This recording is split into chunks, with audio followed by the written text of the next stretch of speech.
Buenos días, compañeros. Somos el equipo 6 conformado por Alavera Muñoz, Estefanía Alejandra, Deyo Hernández, Elvira Alejandra y González Rojas Caro. El día de hoy hablaremos acerca de los temas de obstetricia, trabajo de parto y atención y manejo del trabajo del parto. Iniciaremos con el tema de trabajo de parto. Vamos a hablar un poco acerca de las fases de este y la prolongación del mismo. Primero tenemos que el parto como tal va a ser un conjunto de fenómenos activos y pasivos que van a permitir la expulsión del feto de 22 semanas o más por vía vaginal, y esto va a incluir la placenta y sus anexos. El parto se puede dividir en 4 fases. Estas van a estar divididas básicamente de acuerdo a los cambios fisiológicos que va a sufrir el miometrio y el cuello uterino durante todo el embarazo. Estas fases de parto van a incluir el preludio, la preparación y el proceso del mismo y la recuperación. Hay que destacar que las fases del parto no pueden confundirse con las etapas clínicas del trabajo de parto, que es decir, la primera, la segunda y la tercera etapas, que van a conformar la fase 3 del parto.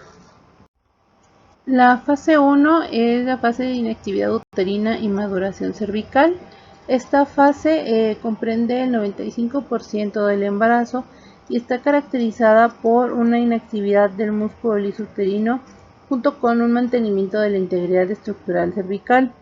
Durante esta fase, las células del miometrio van a presentar modificaciones con el fin de no contraerse, al mismo tiempo que el útero debe de iniciar unos cambios en su tamaño y vascularidad para acomodar al feto y así prepararse para las contracciones uterinas. Y esta fase por lo general va a durar casi hasta el final del embarazo. Se pueden sentir algunas contracciones en el miometrio de baja intensidad que no van a ser capaces de causar una dilatación cervical. Estas contracciones se conocen como Braxton Hicks y se presentan en las pacientes multíporas principalmente. Estas también son conocidas como un trabajo de parto falso. La inactividad de la fase 1 probablemente se encuentre dada por la acción del estrógeno y la progesterona a través de los receptores intracelulares, por un aumento mediado en el receptor de la membrana plasmática de células miometriales o puede estar inducida por la modificación de los canales iónicos de las células del miometrio. Además, para garantizar una inactividad uterina, la síntesis en la decidua de las prostaglandinas se debe suprimir. La supresión de la producción de prostaglandinas debe persistir durante la mayor parte del embarazo. En esta fase se va a crear una tolerancia, por así decirlo, inmune para proteger al feto, y de manera básicamente las células estromales de la decidua se van a asegurar de que los antígenos fetales no desencadenen una respuesta inmune materna. Por otro lado, en cuanto al reblandecimiento cervical, en la etapa inicial de la remodelación del cervix, que se va a denominar reblandecimiento, esta comienza desde esta fase del parto y se va a caracterizar por una mayor integridad del tejido, pero el cuello va a permanecer firme. El ablandamiento del cervix va a ser el resultado del aumento de la vascularización, la hipertrofia y la hiperplasia celular, y los cambios estructurales y la composición lenta y progresiva de la matriz extracelular. La fase 2 se conoce como preparación para el trabajo de parto. Aquí se va a presentar diversos mecanismos mediante los cuales se va a lograr una retirada o un antagonismo funcional de la progesterona. Entre estos pueden presentarse cambios en la expresión relativa de las isoformas del receptor de progesterona nuclear, así como una activación local de la progesterona por enzimas metabolizadoras de esteroides o síntesis de un antagonista natural, o bien una regulación por microRNA de las enzimas metabolizadoras de progesterona y factores de transcripción que modulan la inactividad uterina. Asimismo, se pueden encontrar cambios en el miometrio que lo van a preparar para las contracciones del parto, como es la formación de un segmento uterino inferior a partir del istmo, con lo cual el feto va a menudo desciende hasta la entrada de la pelvis. También el abdomen va a sufrir unos cambios en su forma. En esta fase también se encuentran las modificaciones cervicales, que son principalmente cambios en el tejido conjuntivo denominados maduración cervical. Aquí la transición de la fase de ablandamiento a la maduración va a comenzar semanas o días antes del parto, y durante esta transformación la matriz cervical va a cambiar sus cantidades totales de glucosaminoglucanos, que son polisacáridos lineales grandes, y de proteoglucanos. Bueno, la fase 1 es considerada como una fase de inactividad uterina y maduración cervical. Esta fase va a comprender aproximadamente el 95% de todo el embarazo y se va a caracterizar porque el músculo liso uterino va a ser tranquilo, o va a ser La fase 3 la vamos a conocer como trabajo de parto activo. La primera etapa va a comenzar cuando se logran las contracciones uterinas regulares de frecuencia, intensidad y duración suficientes para provocar el adelgazamiento cervical, a lo que vamos a denominar como borramiento. Esta etapa finaliza cuando el cuello uterino está completamente dilatado para permitir el paso del feto, y por eso es conocida como etapa de borramiento y dilatación cervical. La segunda etapa va a comenzar cuando la dilatación se ha completado y finaliza con el parto, por lo cual se conoce como etapa de expulsión fetal. Por último, la tercera etapa comienza inmediatamente después del parto y finaliza con la expulsión de la placenta. Por eso se conoce como etapa de separación y expulsión placentaria o etapa de alumbramiento.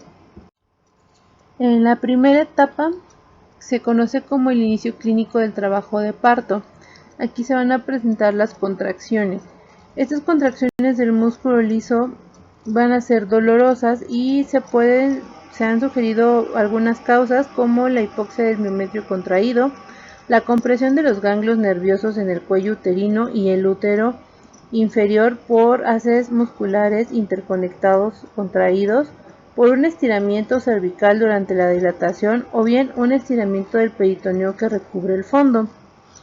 Aquí el intervalo entre las contracciones poco a poco se va cortando de 10 minutos al inicio de la primera etapa hasta 1 minuto en la segunda etapa.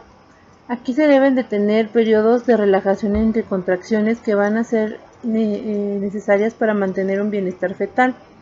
Si no estuvieran estos periodos de relajación, las contracciones comprometerían el flujo sanguíneo, provocando una hipoxia fetal.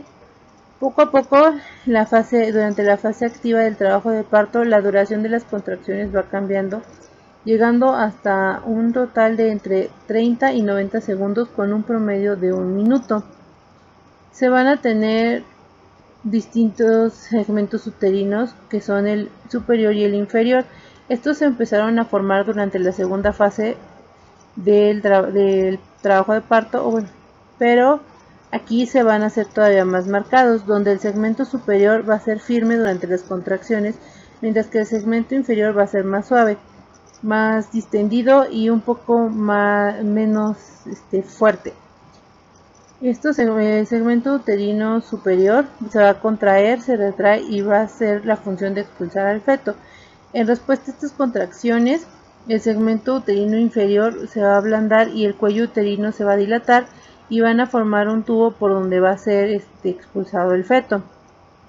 Además de esto, se van a tener cambios en la forma del útero, que con cada contracción se va a alargar de una forma gradual y se va a hacer más ovoide de lo que ya es, y de ese modo se va a reducir el diámetro horizontal, y esto va a presionar el polo superior del feto contra el fondo, mientras que el polo inferior va a ser empujado hacia abajo. También se van a tener fuerzas auxiliares. Estas se presentan después de que el cuello uterino se va a dilatar por completo. La presión del abdomen materno va a producir una fuerza importante para la expulsión del mismo. Los cambios cervicales se van a ver como resultado de las fuerzas de contracción, y van a ocurrir tanto el borramiento como la dilatación del cuello uterino maduro. Y para que la cabeza fetal de tamaño promedio pase a través del cuello uterino, este canal debe dilatarse en un diámetro alrededor de 10 centímetros, debido a que el segmento inferior y el cuello uterino tienen menos resistencia durante la contracción. Se va a ejercer un tirón, por así decirlo, en el cuello uterino, lo cual va a crear una dilatación cervical. De aquí vamos a pasar ya a lo que es la segunda etapa, donde se va a proceder al descenso del feto. Y aquí se pueden presentar también cambios en el piso pélvico, entre los cuales el más marcado va a consistir en cómo se estiran las fibras del músculo elevador del ano, lo que se va a acompañar de un adelgazamiento de la porción central del perineo, y esto va a transformar de una masa de un tejido de 5 centímetros de espesor en forma de cuña a una estructura membranosa delgada, casi transparente, de menos de 1 centímetro de grosor. Cuando el perineo se distiende al máximo, el ano se va a dilatar de manera notable y va a presentar una abertura que varía de 2 a 3 centímetros de diámetro, a través de la cual se va a asomar la pared anterior del recto. De aquí se va a pasar a la tercera etapa, que es como tal ya la expulsión de la placenta y de las membranas. Podemos encontrar lo que se denominan trastornos del trabajo de parto. Estos pueden ser por prolongación, ya sea de la prolongación en la fase latente, trastornos en la prolongación de la fase activa o trastornos de detención. Los límites normales de la fase latente del trabajo de parto se extienden hasta 20 horas en pacientes nulíparas y hasta 14 horas en las multíparas. La fase latente que supera estos límites se va a considerar como una fase prolongada, y puede ser consecuencia de un trabajo de parto disfuncional o por el uso prematuro o excesivo de sedantes o analgésicos, una mala posición fetal o por el tamaño del feto. También se ha pensado en que el cérvix largo, cerrado y firme, que requiere más tiempo para borrarse y alcanzar una dilatación inicial que un cuello suave y parcialmente borrado. Pero esto es dudoso, ya que un factor cervical solo ocasiona una fase latente prolongada. Cuando el cérvix ya dilató 3 o 4 centímetros, la velocidad de la dilatación aumenta. La dilatación cervical menor a 1.2 centímetros por hora en nulíparas y 1.5 centímetros por hora en multíparas va a constituir un trastorno de prolongación de fase activa del trabajo de parto. Durante la última parte de la fase activa, la parte fetal de la presentación también desciende con más rapidez por la pelvis y va a continuar su descenso durante la segunda etapa del trabajo de parto. Una velocidad de descenso de la parte de la presentación que sea menor a 1 centímetro por hora en las nulíparas se va a considerar como un trastorno de prolongación de descenso. Si pasa un periodo de 2 horas o más durante la fase activa del trabajo de parto, sin progreso de dilatación cervical, se va a producir lo que se conoce como una detención de la dilatación, y un periodo mayor a 1 hora sin cambios en la estación de la parte fetal de la presentación se va a definir como una detención del descenso.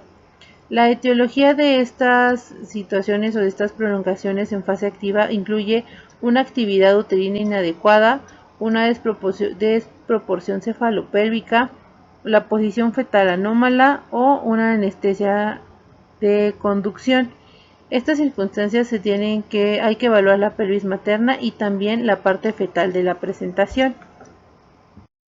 Buenos días, compañeros, yo soy Gonzalo Rojas Carlos. Vamos a continuar con el tema de trabajo de parto en las siguientes diapositivas.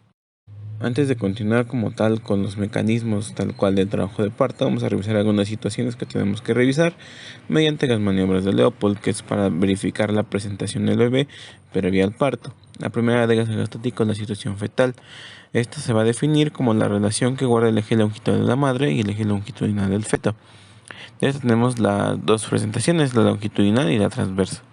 La longitudinal puede dividirse en cefálica o de nalgas, como podemos ver en las imágenes, mientras que la transversa es una situación en la que el producto está en situación como si es un hombre transverso y tiene la característica de que siempre va a decantarse por una versión longitudinal, ya sea cefálica o de nalgas.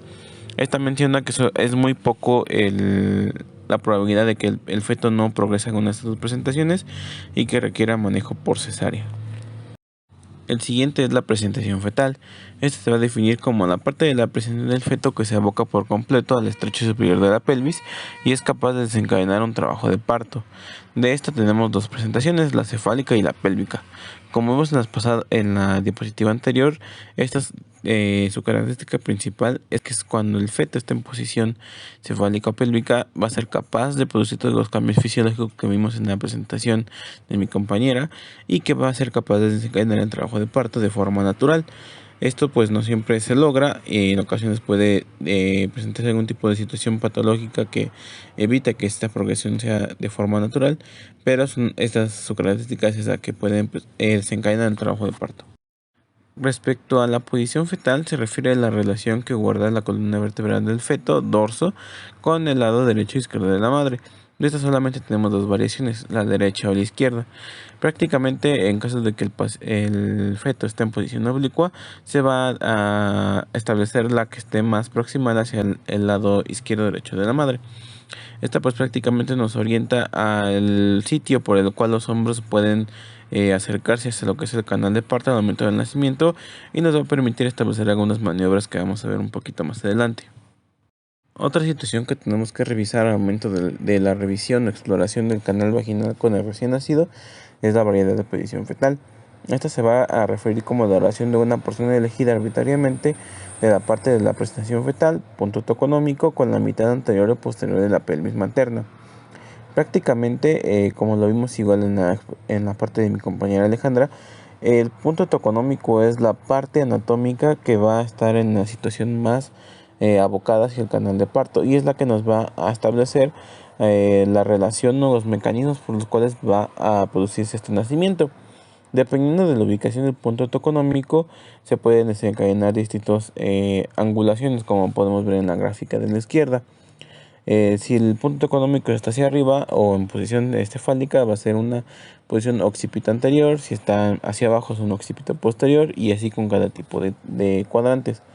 Como tal, no representa ninguna situación distinta a determinar este punto toconómico, más que en casos cuando el paciente viene en posición podálica, ya que se pierde esta relación de posición fetal y pues nos va a obligar a realizar maniobras distintas para poder obtener este tipo de partos de forma más fáciles, en caso de que no solamente se vea obligada la vía vaginal y no se tenga acceso a un tipo de cirugía tipo cesárea. En esta diapositiva podemos ver algunos ejemplos sobre lo que es la variedad de posición fetal que mencionamos en la diapositiva anterior. De estas, pues cabe mencionar que la presentación occipito izquierda anterior es la más común de todas, y de hecho esta posición es en la cual se basan los libros de obstetricia para describir el trabajo de parto. En la primera imagen, la imagen A, podemos ver una presentación de vértice transversa derecha, o rod en inglés, en la cual podemos ver que el punto toconómico se ubica en la parte anterior y hacia la derecha, hacia la izquierda, perdón, como lo mencionó en la imagen. Y en la imagen B podemos ver un occipito posterior derecha, que es la ROP, o por sus siglas en inglés. Esta presentación es la segunda más frecuente de acuerdo a los libros de obstetricia. Y en la imagen 3 o la figura 22.4 podemos ver una estática longitudinal y una presentación de vértice occipito anterior derecha. Aquí la diferencia, por ejemplo, con las posiciones pasadas, es que el punto toconómico va a estar alterado. Continuando con lo que son las maniobras de Leopold, como lo veníamos manejando, nos van a ayudar a determinar la situación en la cual el feto se encuentra en el momento de la exploración física. La primera maniobra va a determinar el sitio que ocupa en el fondo uterino y explora su contenido. Nos va principalmente a localizar si el polo cefálico o el polo pélvico está en el fondo uterino y cuál va a ser la presentación. Para realizar esta maniobra se van a colocar las manos del explorador en el fondo uterino tratando de tomar su totalidad. Aquí pues nos menciona que como manera de identificar este tipo de situaciones, el polo cefálico va a ser redondo, regular y renitente, mientras que el polo pélvico va a ser grande, blando e irregular, como podemos ver en la diapositiva A. La segunda maniobra consiste en determinar la posición. Para esta maniobra, las manos de la obstetra o del explorador van a deslizarse suavemente lateralmente el abdomen, iniciando en el fondo uterino hasta rebasar el ombligo.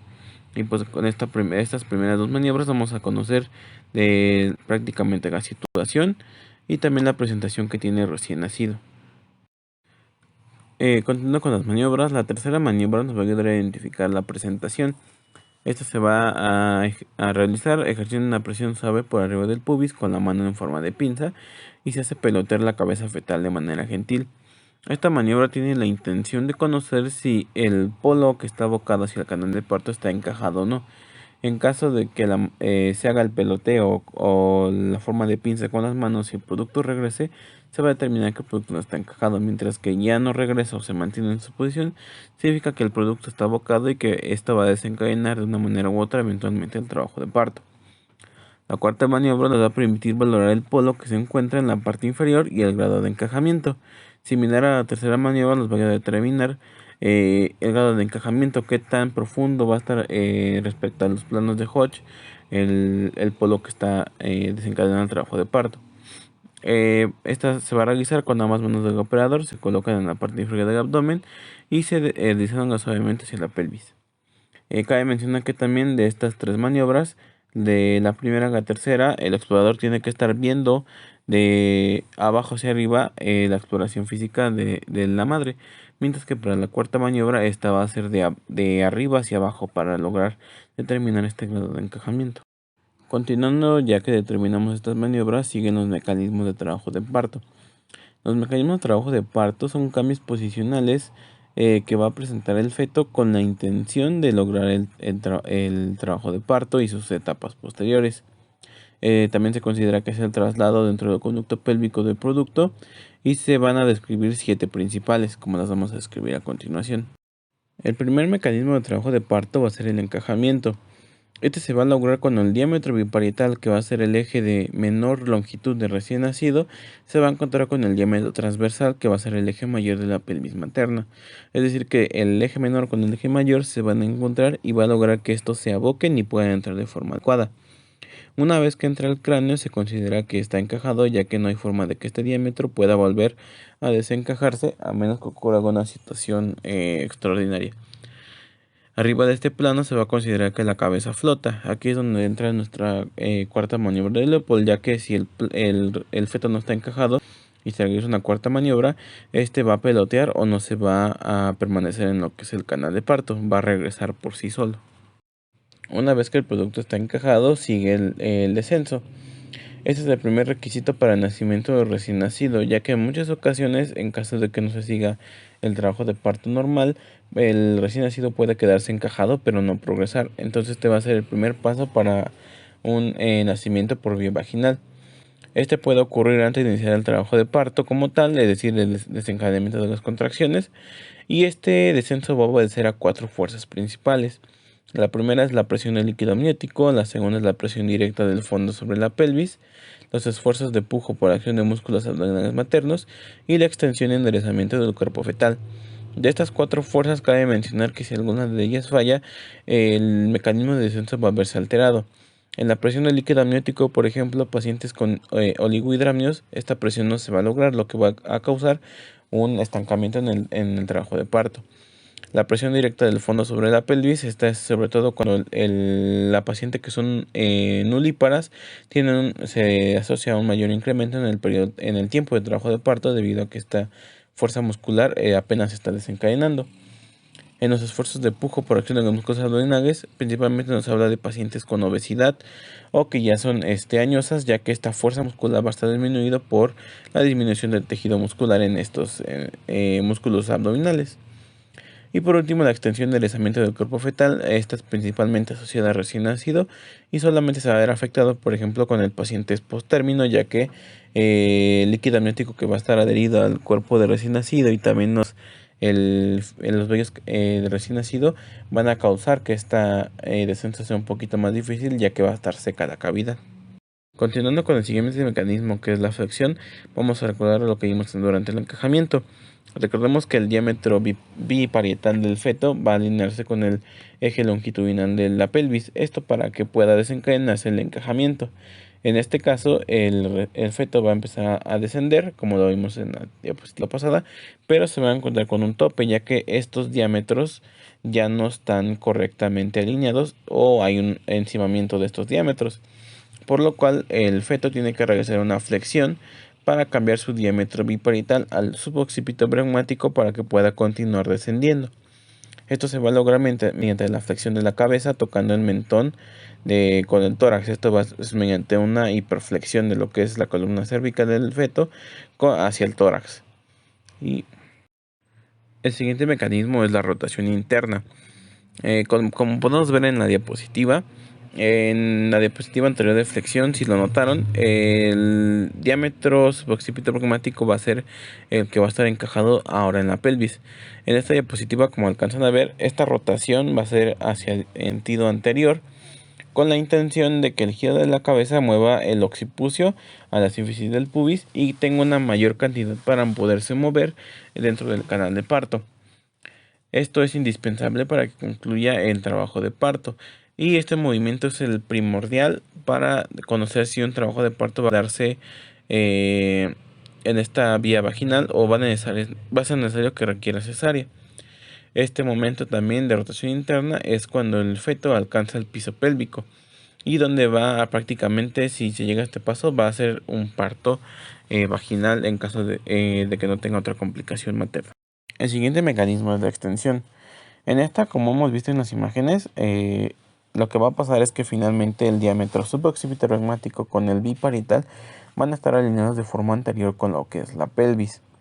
En esta extensión lo que va a suceder es que la cabeza que está flexionada va a llegar finalmente a la vulva y posteriormente va a empezar lo que es este mecanismo de extensión. Aquí lo más importante o lo que más nos va a causar o llamar la atención es que en recién nacidos que son muy grandes o mamás que tienen una pelvis muy estrecha, muy pequeña, o que en caso de que sean mamás adolescentes pueden llegar a impactarse en la porción posterior del perine y causar lesión de los tejidos blandos. Aquí es cuando podemos de hecho de una vez conocer si este trabajo de parto va a requerir episiotomía o no. De este mecanismo también cabe mencionar que van a actuar dos fuerzas para que se logre este mecanismo, que es el útero mediante la presión posterior que va a ejercer el cuerpo uterino al empezar a involucionar y al causar el alumbramiento de la placenta, y la ayuda de los músculos del piso pélvico anterior. Esto principalmente en pacientes nulíparas va a ser un poquito más tardado debido a que no tienen esa contractibilidad, mientras que en pacientes multíparas esta fuerza muscular ya va a estar conocida y va a ayudar a que esta extensión sea mucho más rápida. El siguiente mecanismo es la rotación externa. Como su nombre lo menciona, esta va a ser una vez que nace la cabeza, va a presentar un movimiento de restitución.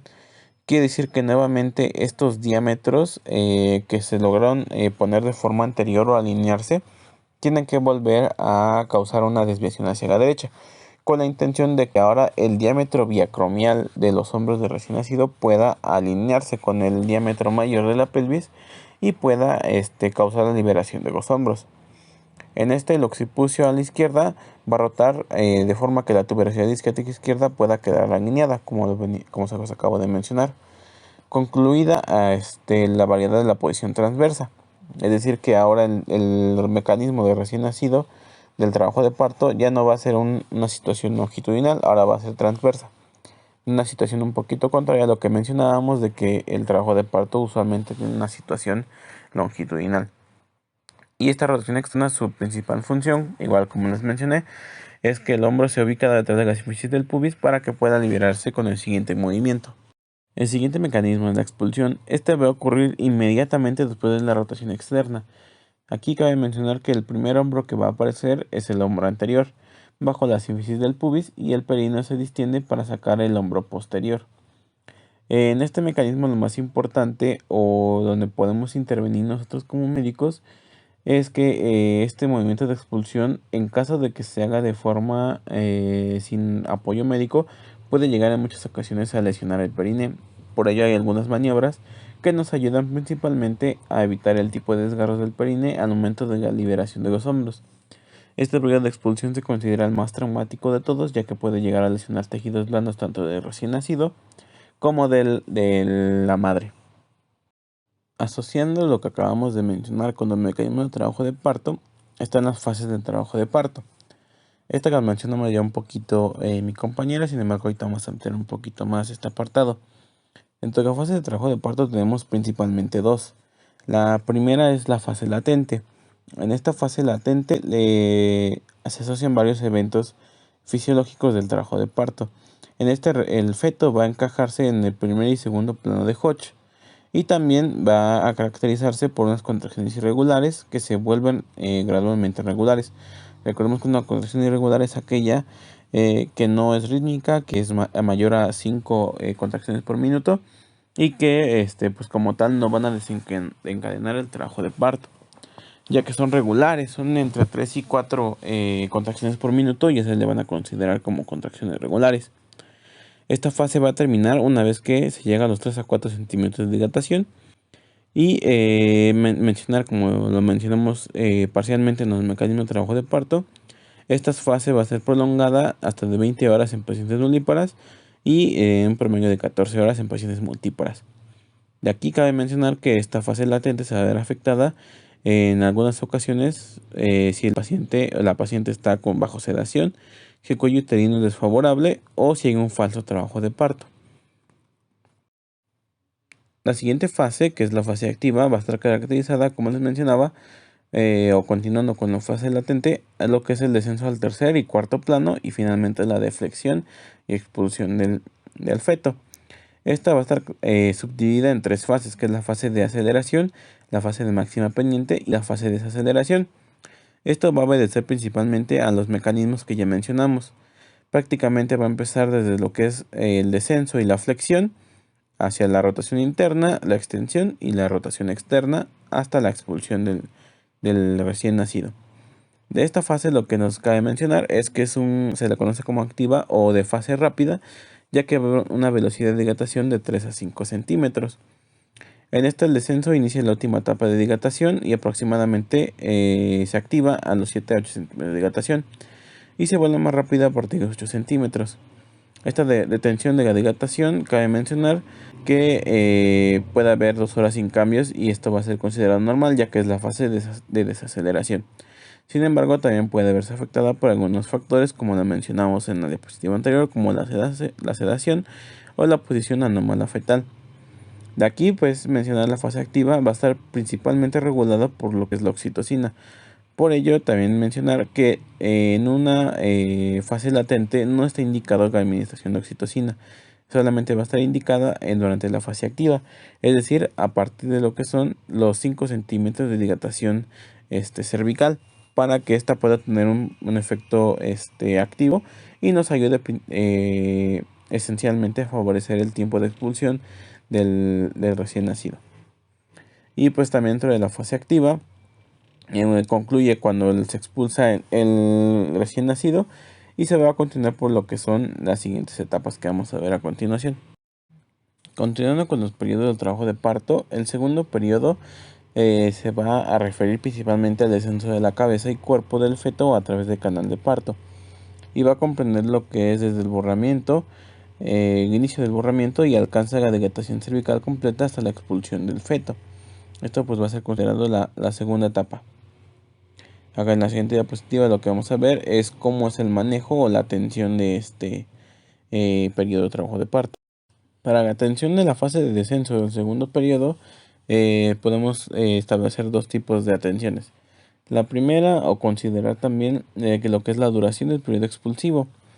En esta pues hay que considerar que en una paciente primigesta va a durar hasta 3 horas. Y en caso de que la paciente presente mucho dolor y requiera manejo analgésico, con bloqueo puede durar hasta 2 horas más en caso de que se tenga este tipo de apoyo con analgésico. Mientras que en las pacientes que son multigesta, con presencia de bloqueo va a durar hasta 2 horas y 1 hora sin bloqueo. Es decir, que el bloqueo con analgésico va a expandir esta duración del periodo expulsivo.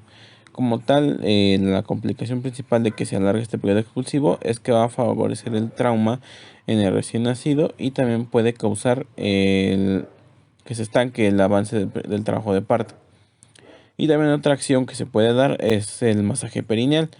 Esta va a favorecer o va a promover que haya un menor riesgo de laceración, principalmente, ya que al masajear estos músculos va a permitir que comiencen a generar dilatación de los mismos y que al momento de que salga la cabeza por el canal de parto no haya tanta agresión hacia los músculos. También aquí cabe mencionar que la paciente, si tiene deseo de pujo, lo puede realizar sin ningún problema, pero no debe de hacerlo de manera consciente, solamente si tiene necesidad de hacerlo, ya que este pujo puede causar una reacción adversa a los músculos, ya que los tensa, haciendo que regrese lo que es la cabeza del recién nacido hacia el canal de parto. Para la atención de la fase expulsiva, aquí lo más importante, como lo pueden ver en la imagen de su derecha, es también conocer o saber lo que es la técnica de la episiotomía. De esto tenemos principalmente dos variaciones, la mediolateral y la medial. Esta episiotomía, su intención es ampliar el canal de parto para que la cabeza pueda nacer de forma más fácil y sin tanto trauma hacia los tejidos, pero sin embargo pues tienen la particularidad de que pueden llegar a lesionar lo que es el esfínter anal, por lo cual de preferencia no está indicada de forma rutinaria en todos los partos, solamente en caso de que la cabeza o los hombros de recién nacido lleguen a presentar alguna dificultad para que puedan salir. Aquí también otras situaciones que tenemos que prestar atención es la presencia de meconio. Una vez que tenemos a recién nacido en canal de parto y vemos la presencia de meconio, avisar de forma inmediata también al médico pediatra para que esté atento para la reanimación del recién nacido. También es muy importante vigilar la frecuencia cardíaca fetal. Durante esta fase expulsiva hay que auscultar o de preferencia cada 15 minutos y cada 5 minutos en caso de que sean productos de alto riesgo. Existe también lo que es la medición del pH de cuero cabelludo. Este laboratorio principalmente nos va a indicar algunos o su principal indicación es para determinar si hay sufrimiento fetal. También existen otro tipo de maniobras que podemos ofrecer para proteger el perine, aparte de la episiotomía, como la protección de Röntgen o la Röntgen modificada, que consiste principalmente en colocar gasas o apósitos mientras se masajea el perineo, como para favorecer la retención de los músculos y que no haya tanta trauma al momento de salir la cabeza por el canal de parto. También otra cosa que tenemos que tener en cuenta es el pinzamiento del cordón umbilical. Esta como tal va a favorecer también que la cantidad de volumen materno pueda llegar de manera más favorable hacia el sistema sanguíneo del recién nacido. Y este se va a realizar de pinzamiento tardío de 1 a 3 minutos.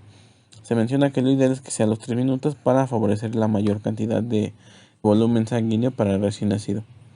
Y también nos menciona en esta parte lo que son las maniobras de presión fúndica. Estas maniobras de presión fúndica, la más común o la más conocida es la maniobra de Christeller. Su intención es, mediante una presión externa, empujar el fondo uterino para que el feto salga de forma rápida. Sin embargo, estas maniobras de presión fúndica están contraindicadas, ya que pueden llegar a causar lesiones sobre el canal de parto de la madre y también lesiones físicas sobre lo que es el feto, como la fractura de clavículas. Y también están contraindicadas ya que pueden llegar a desencadenar un desprendimiento de la placenta y favorecer el sangrado uterino, por lo cual ya no están indicadas bajo ningún concepto de las maniobras de presión fúndica. Continuando con lo que es el manejo del tercer periodo del trabajo de parto, este va a ser el periodo de expulsión. A partir de la expulsión del feto va a empezar este periodo y va a terminar cuando la placenta y las membranas fetales se encuentran fuera de la cavidad uterina. De esta tenemos tres tipos de variaciones, que es el alumbramiento expectante pasivo, en el cual vamos a intervenir, el alumbramiento dirigido, que va a ser un manejo activo de este periodo de trabajo de parto, y el alumbramiento manual, como lo vamos a ver un poquito más en las siguientes diapositivas. Siguiendo con el manejo activo del tercer periodo de trabajo de parto, tenemos principalmente tres maniobras que nos van a ayudar a obtener la placenta. De esta, la primera es la maniobra de Payot. Esta se va a lograr mediante el pinzamiento del cordón umbilical y una tracción continua. En esta principalmente se pinza el cordón y se hace una tracción lenta, firme, por aproximadamente 10 minutos para obtener la placenta. La siguiente maniobra es similar, es la de Brand Andrews, solamente que en esta se va a obtener o sujetar el cordón umbilical con una pinza o con la mano, mientras se hace un masaje al fondo uterino y hacia la sínfisis del pubis, para que mediante el estímulo manual vaya saliendo la placenta. Y la tercera es la de Dublín, que es una rotación de la placenta. Esta se va a lograr pinzando el cordón umbilical o con la mano mientras se va haciendo una rotación sobre su eje del cordón umbilical para poder obtenerla. No existe una maniobra que predomine sobre las demás. De hecho, se puede elegir la que sea más cómoda también para el obstetra, con la que esté más familiarizado. De ellas, la más traumática muchas veces es la de Payot, ya que usualmente puede causar un sangrado leve sobre lo que es el fondo uterino, pero muchas veces también puede desencadenar un sangrado uterino, que ya es una complicación obstétrica un poquito más severa. Una vez que se obtuvo la placenta mediante cualquiera de las maniobras que acabamos de mencionar, se tiene que hacer una revisión placentaria. Esto con la intención de ver que no haya restos del corion dentro de la cavidad uterina, ya que usualmente pueden asociarse sangrados y causar algún tipo de dificultad para el diagnóstico del sangrado uterino. Esto se va a realizar para verificar la integridad placentaria, también para verificar los lóbulos placentarios accesorios que hayan quedado atrapados dentro de la cavidad, y también consiste también en lo que es el peso de la placenta, verificar que estén todos los coriones y que estén calcificados en algunos de ellos, se considera normal. Y también se va a verificar que el cordón umbilical esté íntegro. Se van a verificar el número de vasos del cordón y anomalías propias del cordón. Esto principalmente pues orientado a que el recién nacido pueda tener alguna patología que requiera el conocimiento de este tipo de situaciones de la placenta. La revisión de la cavidad uterina se va a realizar mediante la técnica de 2 dedos. En la técnica de 2 dedos tenemos dos variables. La manual, la instrumentada. La instrumentada muchas veces se deja de lado, ya que no nos permite la sensibilidad o la sensación de que nos permite el tacto dentro de la cavidad, y pues favorece la falla en la detección de coágulos dentro de la placenta o restos hemáticos. Por ello se prefiere la técnica manual. De la técnica manual tenemos dos variaciones, una en la cual se entra con la mano en pinza y se va retirando los restos hemáticos que se puedan tener en forma de pinza, y la otra es introduciendo la mano por completo sobre la pared posterior y haciendo una tracción cefalo-caudal, por así decirlo, hacia lo que es el tracto salida del canal vaginal. Esto principalmente es pues para el retiro de todos los restos hemáticos que puedan haber quedado, resultado de lo que fue el trabajo de parto. Por último, hablaremos de parto pretérmino, puerperio, cambios anatómicos y fisiológicos postparto, seguimiento postparto y complicaciones del postparto. Por su servidora, Canovera Muñoz, Estefanía Alejandra. Parto pretérmino. Es la presencia de contractilidad uterina aumentada que se acompaña de modificaciones cervicales a partir de la semana 20.1 hasta la semana 36.6 de gestación, con un producto con peso mayor o igual a 500 gramos, que respira o manifiesta signos de vida. Esta entidad contribuye a 70% de la mortalidad perinatal a nivel mundial. Actualmente se considera al parto pretérmino como un síndrome y no una patología en sí. Por tanto, se postula tenga un origen multifactorial. No existe consenso acerca de las causas que puedan originar un parto pretérmino. Algunos autores subdividen al parto pretérmino en dos grandes grupos. Parto pretérmino espontáneo es el responsable de las 2/3 partes del parto pretérmino. En este grupo, solo el 15% de las pacientes tienen antecedentes de parto pretérmino y 85% son primigestas o han tenido embarazos a término. Parto pretérmino iatrogénico, aquel que se produce por una indicación médica ante la aparición de una complicación del embarazo que impide continuar con la gestación al poner en grave riesgo la vida de la madre, el feto o ambos. La lista de complicaciones incluye preeclampsia severa, restricción del crecimiento intrauterino con alteraciones del Doppler, colestasis intrahepática, rotura prematura de membranas pretérmino prolongada, placenta previa sangrante, desprendimiento prematuro de placenta y embarazo monocoriónico complicado. El estudio de las causas de parto pretérmino se restringe al parto pretérmino espontáneo. La evidencia actual sugiere dos grandes grupos de causas.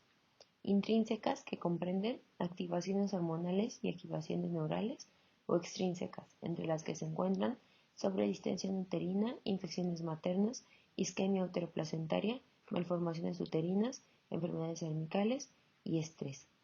Y también se puede mencionar como una causa o una clasificación como pretérmino asociado a ruptura prematura de membranas, y este nos considera un 25%. Se establece diagnóstico de parto pretérmino con presencia de contracciones uterinas con una frecuencia de 2 en 10 minutos, 4 en 20 minutos o que tenga 8 en 60 minutos, que se acompañen de cualquiera de los siguientes síntomas o manifestaciones: dilatación cervical menor o igual de 3 centímetros, borramiento menor o igual a 50% o cambios cervicales, con medición de longitud cervical detectados por estudios de seguimiento sonográfico. Es recomendable que la evaluación inicial de las mujeres con sospecha de parto pretérmino incluya una historia clínica, incluyendo forma completa de los antecedentes obstétricos de la paciente, así como la evolución de la gestación actual, evaluación de signos y síntomas de parto pretérmino, consignando los factores de riesgo, signos vitales maternos, temperatura, presión arterial, frecuencia cardíaca y frecuencia respiratoria, revisión del patrón de frecuencia cardíaca fetal, evaluación de la frecuencia, duración e intensidad de la contracción y un examen del útero para evaluar la firmeza, sensibilidad, el tamaño fetal y la posición fetal. La exploración física en la paciente con sospecha de parto pretérmino se recomienda que consigne un examen con espéculo utilizando el espéculo húmedo no lubricado para evaluar presencia y cantidad de sangrado uterino, estado de membranas fetales y obtención de muestras para la prueba de fibronectina fetal, con posterior tacto vaginal para determinar si hay dilatación cervical y pues obviamente si hay una dilatación mayor de 3 centímetros va a apoyar el diagnóstico de parto pretérmino. Es recomendable realizar a la paciente con sintomatología de parto pretérmino la medición de longitud cervical o prueba de fibronectina fetal, de acuerdo obviamente con la disponibilidad de recursos de cada unidad, a fin de confirmar la presencia de parto pretérmino. Desde hace más de una década se sabe que un buen tamizaje e intervención oportuna permitiría prevenir hasta el 44% de los partos pretérmino. Algunos procesos utilizados para la reducción de los factores de riesgo incluyen estrategias basadas en población, como preparación para el parto, incluyendo el estado nutricional, evitar tabaco y drogas, educación preventiva en signos de parto pretérmino, reposo en cama, reducción de la actividad y abstinencia sexual. Estas se incluyen en la modificación del estilo de vida, tratamiento de infecciones vaginales sintomáticas antes de las 32 semanas, tamizaje de vaginosis bacteriana, uso de antibióticos en mujeres con fibronectina fetal positiva o con bacteriuria sintomática y suplementación con vitaminas, micronutrientes o aceite de pescado. Sin embargo, a pesar de estas estrategias poblacionales, la evidencia actual no ha podido demostrar que alguna de ellas sea efectiva en prevenir el parto pretérmino, por lo que la prevención se centra básicamente en la predicción del riesgo de parto pretérmino por medio de calculadoras de riesgo. La más importante usada es la estratificación de riesgo Papiernik-Behauer, modificado por Gorny-Crazy en 1986, teniendo puntajes 1, 2, 3, 4, 5, 10 y tomando en cuenta estatus socioeconómico, historia obstétrica previa, hábitos diarios y embarazo actual, dando una clasificación del 0 a 5 puntos bajo riesgo, de 5 a 9 puntos riesgo intermedio y mayor de 10 puntos un riesgo elevado de tener parto pretérmino. Las intervenciones destinadas a disminuir la ocurrencia de un parto prematuro se clasifican en prevención primaria y prevención secundaria. La prevención primaria son intervenciones destinadas a evitar la aparición de un nuevo caso de parto pretérmino. Como se mencionó, se basa en la predicción de riesgo mediante una, dos o hasta tres estrategias, tomando en cuenta los factores maternos e historia obstétrica únicamente. Vamos a utilizar un algoritmo fetal que se fue desarrollado por la Fundación de Medicina Fetal de Londres. Inglaterra. Se puede detectar hasta el 38.2% de partos pretérminos en mujeres con embarazos previos y hasta un 18.4% de las mujeres sin embarazo previo, con una tasa de falso positivo de un 10%. Las características maternas consideradas son edad, talla, raza, método de concepción y tabaquismo. En la historia obstétrica previa es importante precisar la edad gestacional al momento del parto pretérmino, así como el número de partos pretérmino. También se utiliza la medición de la longitud cervical por ecografía transvaginal combinada con la historia obstétrica. Esta aplicación se puede detectar hasta un 80% de los partos pretérmino antes de las 28 semanas y hasta un 29.3% de los partos pretérmino entre 34 y 36 semanas de gestación utilizando la medición de la longitud cervical. Y la medición de la longitud cervical por ecografía transvaginal combinada con la historia obstétrica y la fibronectina fetal. Esta aplicación fue desarrollada por el King's College y tiene una sensibilidad reportada del 100% y una especificidad del 95% para un 10% de riesgo de parto pretérmino dentro de los 7 días de la intervención. Ahora, la predicción del riesgo de parto pretérmino puede realizarse en dos momentos. En el primer trimestre entre las 11 y 13.6 semanas de gestación y en el segundo trimestre entre 18 y 23.6 semanas de gestación. Así como también puede realizarse en dos grupos de pacientes, siendo asintomáticas y sintomáticas. La fibronectina fetal es una glicoproteína localizada entre el corión y la decidua, donde actúa como goma. Esta es detectada en todos los embarazos a niveles altos, mayor de 50 nanogramos sobre mililitro, antes de las 22 semanas, y va a caer a niveles bajos, menos de 50 nanogramos sobre mililitros, entre las 24 semanas y 34 semanas de gestación, por lo que un resultado positivo mayor a 50 nanogramos mililitro a partir de las 22 semanas un riesgo 3 veces mayor de parto pretérmino antes de las 37 semanas. La tasa de detección de fibronectina fetal cervicovaginal es de un 25% para una tasa de falso positivo de un 5%. La longitud cervical medida por ecografía transvaginal entre las 20 y 24 semanas de gestación, tanto en embarazos de riesgo bajo como alto de parto pretérmino, es un método útil para predecir la probabilidad de este. El valor promedio es de 34 milímetros entre las 20 y 24 semanas. En embarazos con parto pretérmino espontáneo antes de las 34 semanas existe una distribución bimodal del cérvix. El 1% de la población tiene una longitud cervical menor a 15 milímetros. Aquí se produce el 20% de los partos pretérminos espontáneos de menor de 34 semanas. El 10% de la población tiene una longitud cervical menor a 25 milímetros. Aquí se produce el 40% de los partos pretérminos espontáneos de 34 semanas menores. A menor longitud cervical va a haber un mayor riesgo de parto pretérmino. Las intervenciones recomendadas para la prevención primaria del parto pretérmino se centran en 3 puntos. 1. Progesterona vaginal. Esta se va a utilizar en embarazos únicos con cérvix corto, menor de 15 milímetros, reduce la tasa de parto pretérmino espontáneo de menos de 34 semanas en alrededor de 35 a 40%. Y en embarazos múltiples con cérvix corto, menor de 25 milímetros, reduce la tasa de pretérmino espontáneo de menor de 34 semanas en alrededor de un 30%. 2. El cercaje cervical. En embarazos únicos con cérvix corto, sin historia de parto pretérmino, reduce la tasa de parto pretérmino espontáneo de menos de 34 semanas en alrededor de 15%. Y en embarazos múltiples con cérvix corto, menor de 25 milímetros, aumenta la tasa de parto pretérmino espontáneo de 34 semanas de gestación. El pesario de Arabin. En embarazos únicos no seleccionados con cérvix corto se reportan resultados contradictorios respecto a la reducción de la tasa de parto pretérmino espontáneo. Y en embarazos múltiples seleccionados con cérvix corto disminuye el riesgo absoluto de parto pretérmino espontáneo. A seleccionados se refiere a una población específica constituida por embarazos monocoriónicos dobles y en uníparas o multíparas sin parto pretérmino previo. El cercaje cervical es un procedimiento quirúrgico que consiste en aplicar una sutura en el cuello del útero en bolsa de tabaco para mantener cerrado el orificio cervical interno.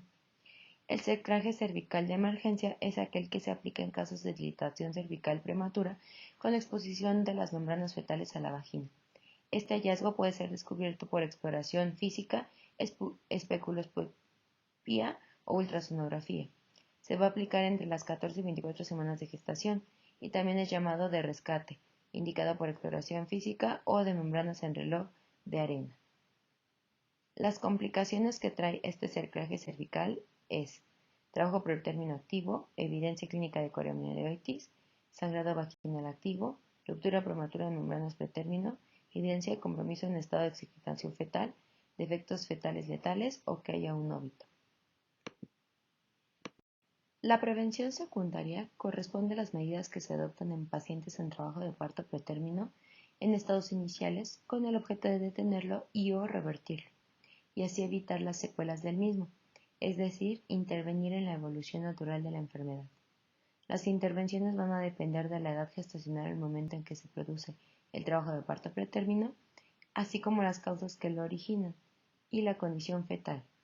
Esas intervenciones son tocolisis, maduración pulmonar con corticoides, esto es entre semanas 24 y 34 semanas, neuroprotección, si la edad gestacional es menor de 32 semanas, antibióticos, solo en caso de ruptura prematura de membranas, y atención del parto. Esto es en hospitales que cuenten con los recursos necesarios. No se recomienda la hidratación y el reposo estricto en cama como tratamientos específicos e intervenciones que disminuyan el parto pretérmino. Los antibióticos no se deben administrar de forma rutinaria a mujeres con trabajo de parto pretérmino y membranas intactas. Es recomendable solicitar cultivo vaginal para detectar la presencia de infección por estreptococo beta. Si es posible y positivo, se debe prescribir tratamiento antibiótico durante el trabajo de parto. Los posibles beneficios y los daños de otras medidas no tocolíticas deben ser discutidos con las mujeres que enfrentan un mayor riesgo de parto prematuro y no se recomienda su prescripción rutinaria. La decisión del uso de agente tocolítico que el clínico elija debe basarse en las características individuales de cada paciente. La evidencia apoya el uso de los fármacos tocolíticos a corto plazo, quiere decir en 48 horas, para prolongar el embarazo durante al menos 48 horas que permita la administración de esteroides prenatales y que pueda permitir el transporte de la madre a un centro de atención terciaria y la administración de sulfato de magnesio para reducir el riesgo de parálisis cerebral. La tocolisis puede ser considerada para las mujeres con sospecha de parto prematuro que han tenido un embarazo sin complicaciones. Sin embargo, la tocolisis no debe de usarse cuando exista contraindicación para prolongar el embarazo. Dentro de las indicaciones del tratamiento es un embarazo menor de 36.6 semanas de gestación y posibilidades de éxito de uteroinhibición, o sea que el índice de Gruber-Bragemann esté menor de 3. Y las contraindicaciones del tratamiento son fetales, muerte intrauterina, malformación fetal incompatible con la vida, deterioro del grado de bienestar fetal o un embarazo mayor o igual de 37 semanas de gestación. Maternas, que la paciente tenga preeclampsia con datos de severidad, eclampsia o contraindicaciones para el uso de cada fármaco de acuerdo a la patología materna, y obstétricas absolutas que tenga desprendimiento prematuro de placenta no inserta, coriomioiditis, placenta previa con hemorragia o trabajo de parto avanzado, quiere decir que tenga una dilatación mayor o igual a 5 centímetros y membranas amnióticas prominentes, o relaturas que tenga ruptura prematura de membranas. El tratamiento de mantenimiento de después de 48 horas no se recomienda. Es recomendable mantener una vigilancia de la frecuencia cardíaca fetal en aquellos pacientes con síntomas de parto pretérmino en quienes se prescriba sulfato de magnesio o betamiméticos y que se asocien a terapia antenatal con corticosteroides. Debido al tratamiento con terapia antenatal con corticosteroides por menos de 24 horas, aún se asocia con una reducción significativa en la mortalidad neonatal y considerando el escenario clínico, se debe administrar una primera dosis de corticosteroides prenatales, aun si la capacidad de dar la segunda dosis es improbable. La terapia antenatal con corticoides de rescate puede considerarse bajo el contexto clínico de cada paciente, limitándolo a embarazo con riesgo elevado de nacimiento en los próximos 7 días y con antecedente de haber recibido terapia antenatal, la última dosis en más de 14 días. En aquellos pacientes con síntomas de parto pretérmino y que reciban terapia antenatal con corticosteroides, la decisión del monitoreo fetal depende de la evaluación de cada caso y del juicio clínico médico, considerando la posibilidad de cambios en las pruebas de 24 a 32 horas relacionadas con la administración del fármaco. La administración para la aplicación de la terapia antenatal con corticosteroides para la maduración fetal es intramuscular. Se recomienda que la decisión para prescribir la terapia antenatal con corticosteroides en situaciones especiales, esto quiere decir diabetes mellitus y embarazo, restricción del crecimiento intrauterino, insuficiencia renal crónica, hipertensión arterial sistémica crónica, sea individualizada, basada en el riesgo, que sería un beneficio particular de cada situación clínica y siempre y cuando tenga un consentimiento informado. Es recomendable en mujeres con diabetes, embarazo y riesgo de parto pretérmino que reciban terapia antenatal con corticosteroides. Se proporcione un monitoreo estricto de la glucemia materna, así como considerar un incremento del 20% de la dosis de insulina utilizada en los primeros 7 días a partir de la primera aplicación del corticosteroide.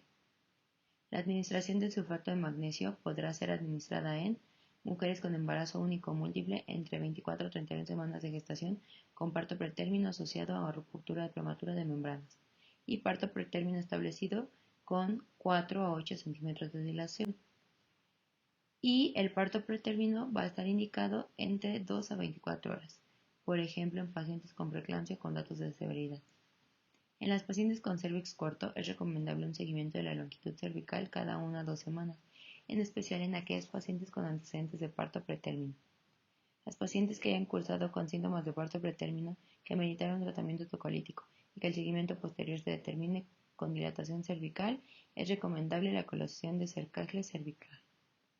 No se recomienda el cercaje profiláctico en mujeres asintomáticas con embarazo único en el segundo trimestre con cervix corto, diagnosticado por ultrasonido. Y se recomienda que la decisión en la elección de la vía de nacimiento, ya sea vaginal o cesárea, sea tomada en consideración el contexto clínico de cada paciente, bajo consentimiento informado y explicando riesgos y beneficios de cada procedimiento.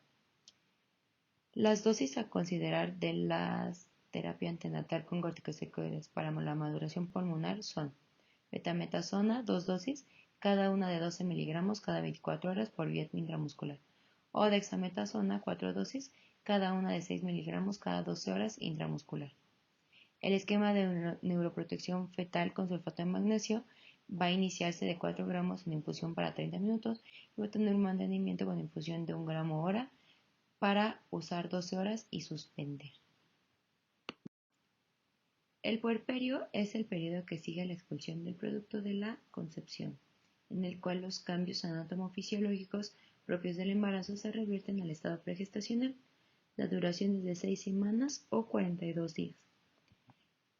Tiene 3 periodos: puerperio inmediato, periodo que comprende de las primeras 24 horas después del parto; periodo mediato, periodo que abarca del segundo al séptimo día después del parto; y puerperio tardío, periodo que comprende desde el octavo día hasta los 42 días después del parto.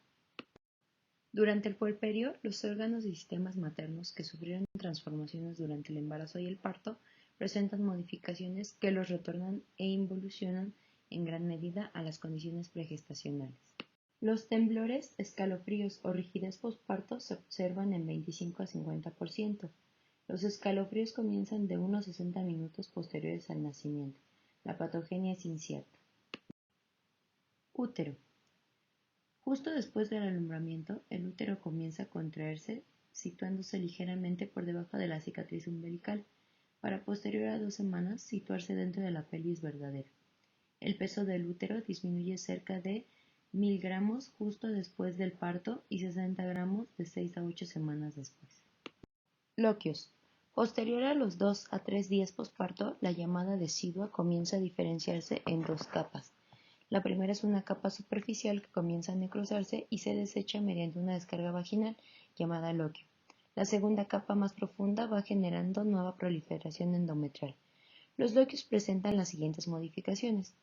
Los loquios rojos o rubra son debido al contenido hemático de los mismos y estos se presentan del día 1 a 3 de la resolución. Los loquios cerosos, más pálidos en su color, se observan durante el día 4 a 10 posterior a la resolución. Y los loquios blancos, alba, pueden ser blanco-amarillo claro debido al número de leucocitos y bajo un contenido en líquidos, y se pueden localizar después del día 11. El volumen total secretado de loquios posparto se cuantifica entre 200 y 500 mililitros y una duración aproximada de 1 mes. Cervix. El útero se torna suave, blando y presenta pequeñas laceraciones en los márgenes del orificio cervical externo por la dilatación. El cérvix se contrae lentamente presentando dilatación de hasta 3 centímetros en los primeros días y alcanza 1 centímetro en una semana. Vulva y vagina. La vagina se torna suave y amplia inmediatamente posterior al nacimiento. Esta se contrae de manera muy lenta pero jamás regresa al estado nulligrávido. Las rugosidades se restauran en la tercera semana y el himen es reemplazado por las carúnculas lineales. Durante el embarazo, la mamá es preparada para el proceso de la lactancia. Después del parto, con la salida de la placenta, se produce un descenso brusco de los esteroides y lactógeno placentarios. Esto elimina la inhibición de la acción de la prolactina en el epitelio mamario y se desencadena la síntesis de leche. Las células presecretoras se transforman en secretoras. Histológicamente se aprecia una gran hiperplasia de lóbulos y lobulillos, como en una verdadera adenosis mamaria, en que alvéolos y los conductillos se encuentran en íntimo contacto y aparecen dilatados con abundante secreción en su interior. Entre el segundo y cuarto día posparto, las mamas se observan aumentadas de volumen, ingurgitadas y tensas debido al aumento de la vascularización sanguínea y linfática, apreciándose además un marcado aumento en la pigmentación de la areola y pezón. En este periodo, el flujo sanguíneo de la mama corresponde a 500 a 700 mililitros por minuto y es 400 a 500 veces el volumen de la leche secretada. La mama de la nodriza representa aproximadamente el 3% del peso corporal. El calostro y la leche materna contienen anticuerpos IgA contra E. coli y otras infecciones potenciales. El calostro también contiene minerales, proteínas, grasas, anticuerpos, complemento, macrófago, linfocitos, lisosomas, lactoferrina y lactoperoxidasas. La leche materna contiene células T de memoria, las cuales ayudan al feto a beneficiarse con la inmunidad materna. El calostro contiene IL-6, que estimula el incremento de células mononucleares en la leche. Sistema cardiovascular y hematológico. El volumen sanguíneo cae 16% en las primeras 24 horas. Llega a eliminarse 40% de la volemia gestacional a las 6 semanas posparto. El gasto cardíaco aumenta 13% después del alumbramiento al desaparecer el espacio útero-placentario, cayendo a los valores pregestacionales a las 6 semanas. En la biometría hemática se halla un incremento en la masa eritrocitaria hasta un 15%, regresando a los valores normales a los 120 días. Se observará leucocitosis de hasta 20.000 granulocitos y disminución plaquetaria posparto. Luego, una elevación en la primera semana posterior a la resolución y también se presentará un incremento en la densidad plaquetaria. Se observa un gran consumo de factores de la coagulación, un incremento secundario del fibrinógeno, del factor 8 y plaquetario, que va a predisponer a la enfermedad tromboembólica de la primera semana del puerperio. Agua y electrolitos. El aumento total del agua corporal durante el embarazo es de 8.5 litros. De estos, 6.5 litros corresponden al espacio extracelular. 2/3 se distribuyen en los tejidos maternos y 1/3 en el contenido intrauterino. Durante el puerperio, el balance hídrico muestra una pérdida de 2 litros en la primera semana y de 1.5 litros por semana en las 5 semanas siguientes, expensas de líquido extracelular. También se producen cambios en los electrolitos plasmáticos, ya que al descender los niveles de progesterona disminuye el antagonismo con la aldosterona y esta aumentará la reabsorción del sodio. Pared abdominal y sistema digestivo. La pared abdominal es laxa debido a la prolongación y la ruptura de las fibras elásticas de la piel, dando una apariencia de embarazo en algunas semanas posteriores a la resolución, persistiendo en muchas ocasiones con diástasis de rectos. En el posparto, al disminuir el tamaño uterino y la presión intraabdominal, se reubica en las vísceras del tracto gastrointestinal. En la primera semana persiste discreta atonía intestinal por persistencia de la acción relajadora de la progesterona placentaria sobre la musculatura lisa intestinal. Posteriormente aumenta la motilidad intestinal, se acelera el vaciamiento del estómago, con lo que desaparece el reflujo gastroesofágico y la pirosis. El metabolismo hepático regresa a su función pregestacional aproximadamente a partir de la semana tercera del posparto. Habitualmente se produce constipación en los primeros días del puerperio por las razones anteriormente expuestas, sumando a las molestias perineales secundarias a la sutura de la episiotomía y presencia de hemorroides. Sistema urinario o tracto urinario. En el puerperio temprano hay un aumento de la diuresis debido a la reducción del compartimiento extracelular. Es muy importante la vigilancia de la evacuación de orina durante este periodo, ya que puede ocurrir los siguientes problemas. Hematuria. Puede observarse en las primeras horas debido a traumatismo vesical en el proceso del parto. Retención urinaria. El traumatismo vesico-uretral que acompaña al parto puede producir edema del cuello vesical y de la uretra, que va a dificultar la evacuación de la orina. Por otra parte, las anestesias de la conducción suelen provocar hipotonía de la vejiga con la consecuencia de retención urinaria. En algunas oportunidades es necesario recurrir a la cateterización vesical continua o intermitente. Infección urinaria. Se produce habitualmente como consecuencia de la retención urinaria y de las maniobras de cateterización. Toda cateterización vesical debe ser seguida de un cultivo de orina. Las modificaciones morfológicas del tracto urinario que ocurren normalmente durante el embarazo pueden persistir en el puerperio hasta alrededor de la cuarta a sexta semana posparto. Los riñones se mantienen aumentados de tamaño en los primeros días y los uréteres persisten significativamente dilatados durante el primer mes, en especial el derecho. La función renal retorna a su condición progestacional en las primeras semanas del puerperio. Seguimiento posparto o atención del puerperio. En todo establecimiento que se proporcione atención obstétrica, el personal de salud debe aplicar los procedimientos para la vigilancia del puerperio inmediato que deben incluir: en caso de haberse realizado episiotomía, se debe revisar la episiografía ante la posibilidad de hemorragia o hematoma dentro de la primera hora posparto. En la primera hora del puerperio, revisar a la paciente cada 15 minutos, vigilando el comportamiento de la frecuencia cardíaca, frecuencia respiratoria, presión arterial, temperatura, llenado capilar, hemorragia transvaginal, tono y altura del útero y el reinicio de la micción espontánea. Posteriormente se revisará cada 30 minutos hasta completar las 2 primeras horas del puerperio y luego entre 4 y 8 horas de acuerdo a su evolución hasta su egreso. El inicio de la lactancia materna exclusiva libre demanda dentro de los primeros 30 minutos de vida de la persona recién nacida, en mujeres y recién nacidos cuya condiciones de salud lo permitan. En las primeras 8 horas favorecer la deambulación, alimentación normal e hidratación. Informar a la paciente y su pareja para que identifiquen oportunamente signos y síntomas de alarma, incluidos aquellos que afecten la salud mental.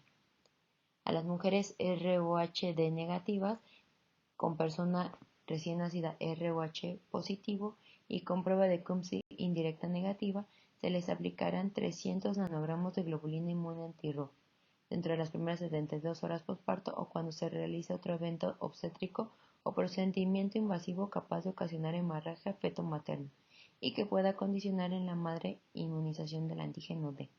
La atención preferente debe ser realizada por personal calificado y esto es en caso de ser necesario. Se debe promover la atención prenatal hasta el puerperio inmediato y que la vigilancia del puerperio fisiológico sea llevada a cabo con un mínimo de 2 controles médicos. Durante el internamiento y antes de la alta médica, se debe de orientar a la madre y a su pareja familiar sobre los cuidados de la persona recién nacida, sobre la técnica de la lactancia materna exclusiva, signos y síntomas de alarma de la persona recién nacida.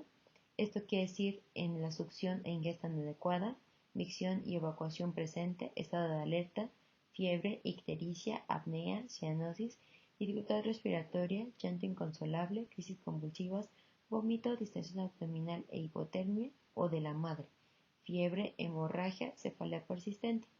Esto es porque ameritan una atención médica urgente.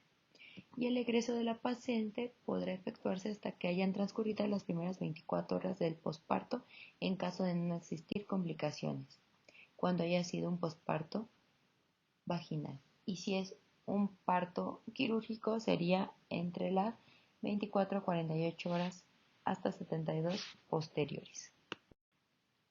Para la atención del puerperio inmediato y tardío, el personal de salud debe proporcionar 2 consultas, la inicial dentro de los primeros 15 días y la segunda al final del puerperio. Vigilar la involución uterina, los loquios, la presión arterial, frecuencia cardíaca y la temperatura tan frecuente como sea necesario para prevenir y detectar complicaciones. También debe proporcionar información completa a la madre y a su pareja sobre los cuidados de la persona recién nacida, cuadro de inmunizaciones, lactancia materna exclusiva, nutrición de la madre y los cambios emocionales que ocurren durante este periodo y también los métodos de planificación familiar que se encuentren en la unidad. Principales complicaciones posparto. La hemorragia posparto se define como el sangrado vaginal excesivo, mayor de 500 mililitros tras un parto vaginal o mayor a 1000 mililitros tras una cesárea, y se divide en hemorragia posparto precoz, antes de las 24 horas, y tardía, de 24 horas hasta 6 semanas posparto. Aparece del 5 al 8% de los casos, siendo la primera causa de transfusión obstétrica. Es una patología de morbilidad materna y la tercera causa de mortalidad materna prevenible. Su principal causa es la atonía uterina y como efecto o complicación puede producir el síndrome de Sheehan, que es una necrosis hipoficiaria posparto que ocasiona hipogalactia, amenorrea, disminución del vello pubiano y axilar, y un hipotiroidismo e insuficiencia suprarrenal. La atonía uterina es el 50% de causas de las hemorragias posparto. Es la causa más frecuente de hemorragia posparto temprana. Una vez expulsada la placenta, se produce una contracción permanente de la musculatura uterina que apresa entre las fibras uterinas las bocas de los vasos sanguíneos, favoreciendo el cese de la hemorragia. Si el miometrio no se contrae, no se forman, dificultando la constricción vascular y la formación local de trombos sanguíneos. Los factores predisponentes de la atonía uterina incluyen sobredistensión uterina, esto sería un embarazo múltiple, polidramnios o macrosomía fetal, gran multiparidad, uso prolongado de oxitocina, parto prolongado, manipulación uterina, útero miomatoso, útero de Cuvelier, que es una extravasación de sangre al miometrio, una infección amniótica, uso de relajantes uterinos, estos serían sulfato de magnesio, agentes anestésicos halogenados, etc. Lesiones del canal de parto corresponden al 20% de las causas y van a constituir la segunda causa de hemorragia en el posparto. Suelen estar relacionados con partos instrumentales que lesionan el canal blando del parto, aunque también pueden aparecer en partos espontáneos muy rápidos o por macrosomía fetal. El útero, esta es rara por la ruptura uterina, siendo la dehiscencia de la cesárea anterior la causa más frecuente de la misma, y cursa con una mala contracción uterina. En el cervix pueden haber laceraciones y hemorragias tras la expulsión fetal. Persisten aún con una buena contracción uterina. En la vagina, estos se presentan por el ligamento ancho y estas van a necesitar la paratomía. Y en la vulva tenemos peligro en los hematomas que no se diagnostican y producen gran hipovolemia silente en el periodo posparto. La retención placentaria es la causa de 5 a 10% de las hemorragias posparto y esta va a aparecer más en una placenta acreta porque está apoyada sobre el miometrio y en subcinturata. Esto es un cotiledón en islote. Si se ve tejido intrauterino en la ecografía, se debe de realizar un legrado puerperal. Como última causa tenemos las coagulopatías.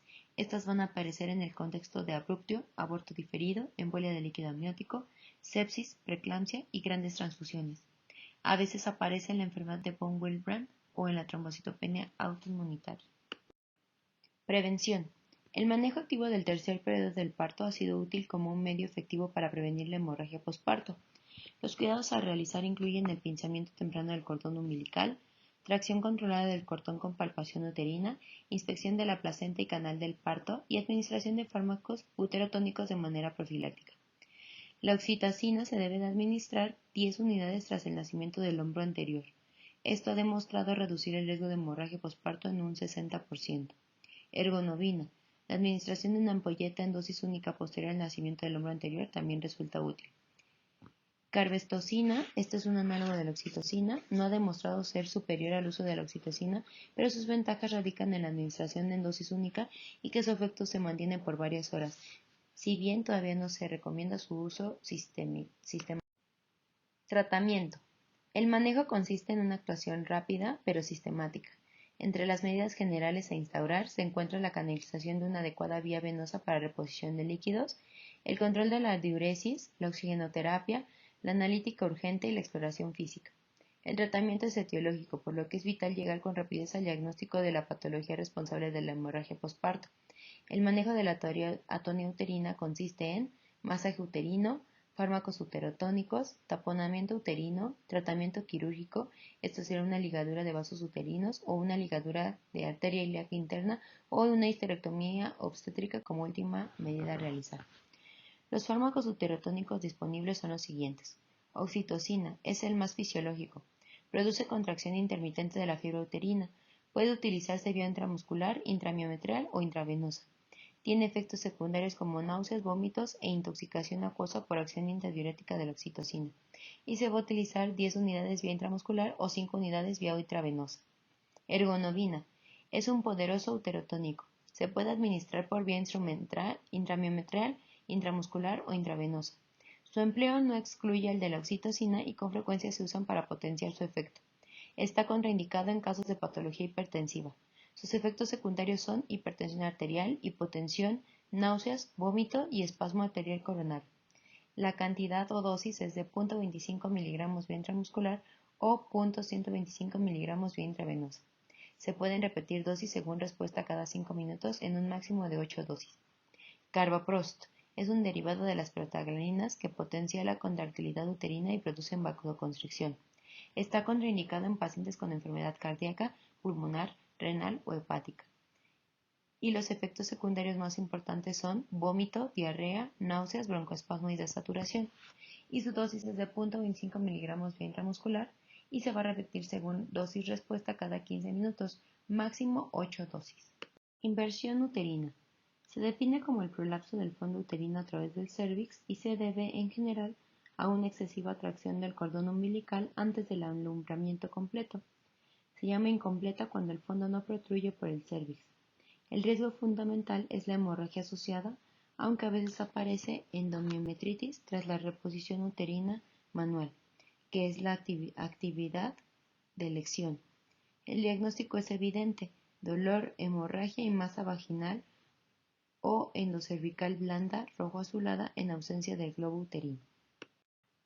Fiebre e infección posparto o puerperal.